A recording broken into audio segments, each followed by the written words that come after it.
Ողջույն արդարության պահանջով ոտքի ելած հայ ժողովուրդ, ողջույն սեփական պապերի արյունը չուրացող հայ երիտասարդություն, 110 տարի առաջ այս օրերին թշնամին մեկնարկեց իր հրեշավոր ծրագիրը, 110 տարի շարունակ աշխարհին ասում ենք ճշմարտությունը, որ ոճիրը եղել է եւ այն երբեք չի մոռացվելու։ Մենք կանգնած ենք այս հրապարակում ոչ թե որպես զոհ, այլ որպես սերունդ, ով ապացույցն է այն բանի, որ Թուրքիան ձախողվել է։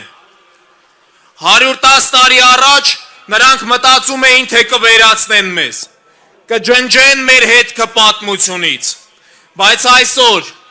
հենց հիմա, այս հրապարակում կանգնած հայ երիտասարդը ամենազորեղ ավկայությունն է այդ ձախողման։ Սիրելի քույրեր եւ եղբայրներ, 110 տարի է անցել այն օրվանից, երբ Օսմանյան Թուրքիան քաղաքական որոշում կայացրեց ոչ միայն վերացնել հայ ժողովրդին, այլ իր պետությունը կառուցել հայի արյան եւ հողի վրա։ Սա ծրագիր էր, քաղաքական որոշում, որն ընդունվեց եւ իրականացվեց։ Բայց արդյոք այսօր թշնամու նպատակը փոխվել է։ Արդյոք թշնամու ծրագիրը այլ է։ Ոչ, վստահաբար ոչ։ Մեզ փորձում են համոզել, թե ցեղասպանությունը պետք է թողնել անցյալում, իբրև պատմական ցավալի հիշողություն։ Բայց այն, ինչ տեսանք Արցախում, խոսուն ապացույցն է, ավելի քան 100 տարի անց թշնամու ձեռագիրը չի փոխվել։ Եվ ուրեմն, ինչ պետք է անենք մենք։ Մենք պետք է շրջենք պատմության անիվը։ Ապրիլի 24-ը պիտի դառնա մեր վերածնունդի օրը։ Ապրիլի 24-ը պիտի դառնա որպես ազգ, այլևս երբեք չպարտվելու որոշում կայացնելու օրը։ Մենք պետք է հենց այստեղ, այս խորհրդանշական օրը,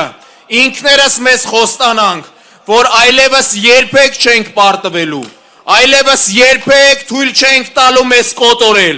այլևս երբեք թույլ չենք տալու մեզ ցեղասպանել, հայրենազրկել եւ դարձնել օտարական սեփական հողում եւ հայրենիքում։ Մենք պետք է ոտքի կանգնենք, որովհետեւ ինչպես ասել է Սարգիս Զեյթլյանը, սողացող ազգերը դատապարտված են գետնի տակ մտնելու։ Ոտքի կանգնող ազգերն են, որ իրավունք են ստանում գոյության։ Սիրելի հայ ժողովուրդ,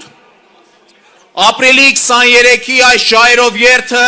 արդարության համար մեր շարունակվող պայքարի խորհրդանիշն է։ Արդարության պայքարի ջահը հաջորդ սերունդներին փոխանցելու եւ մեր իրավունքներին վերատիրանալու տեսլականի վառ պահելու խորհրդանիշը։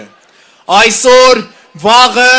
ամեն օր եւ ամեն ժամ հիշենք, որ մեր իրավունքները խլել են մեզնից եւ անպայման մի օր դրանց պետք է վերատիրանանք։